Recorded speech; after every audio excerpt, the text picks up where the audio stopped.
जोंनि गसाइगाव जिल्ला बर' थुनलाइ आफादनि जे 30थि बोसोरारि जथुम्मा बे दिनैनिफ्राय आरम्भ जाबाय। दा जोंहा 22 जानुवारिनिफ्राय 23 जानुवारिसिम साननैनि हाबाफारिजों जागोन।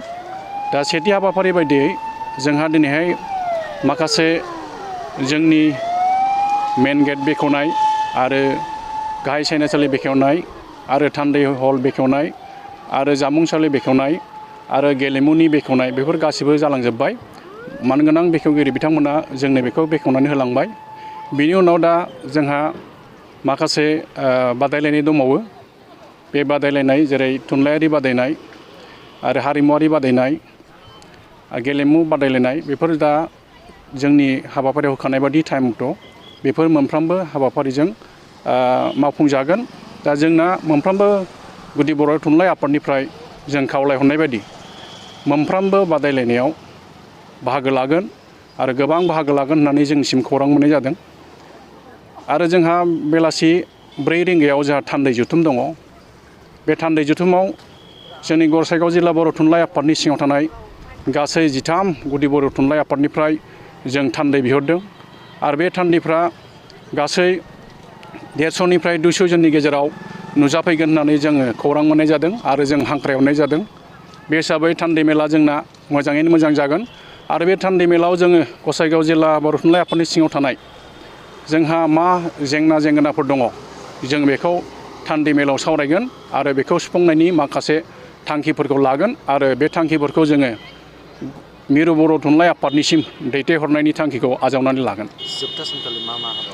जोंहा गाबोन 23 जानुवारि बेवहाय जोंहा फुंनि बेलायाव जोङो बर' थुनलाइ आफादनि फिरफिलाखौ बिरहोनाय जागोन।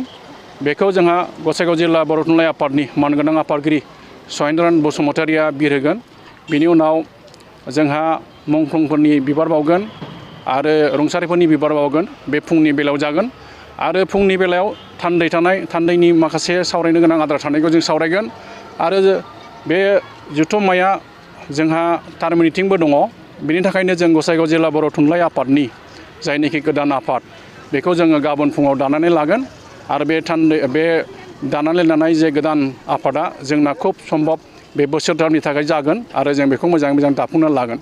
जोंहा बेलासिनि 12 रिंगायाव सानजौफु 12 रिंगायाव जोंहा गेवलां मेल दङ। बे गेवलां मेलाव जोङो गाहाय आलासि हिसाबै जोङो लिंहरनानै मोनदों मिरु बर' थुनलाइ आफादनिनो मानगोनां आफादगिरि मुस्रि तरेन बर' बे सारखौ जों लिंहरदों आरो बिथाङा जोंनो खोथा हरबाय गाबोन बिथाङा बेवहाय नुजाफैगोन। आरो बिनि उनाव जोंहा बिटिआरनि चिफ CM मानगोनां प्रमद बर' सार बिथांखौबो जों हांख्रायदों। बिथाङाबो जोंनि गेजेरजों खौरां हरदों जे नुजाफैगोन होननानै। आरो जोंहा मोनसे गोजोनथाव खौरां जे पद्मश्री मानगोनां डक्टर कामेस्वर ब्रह्म सार बिथाङाबो जोंनि नैबे गेवलां मेलाव नुजाफैगोन होननानै जोंनिसिम खौरां हरदों।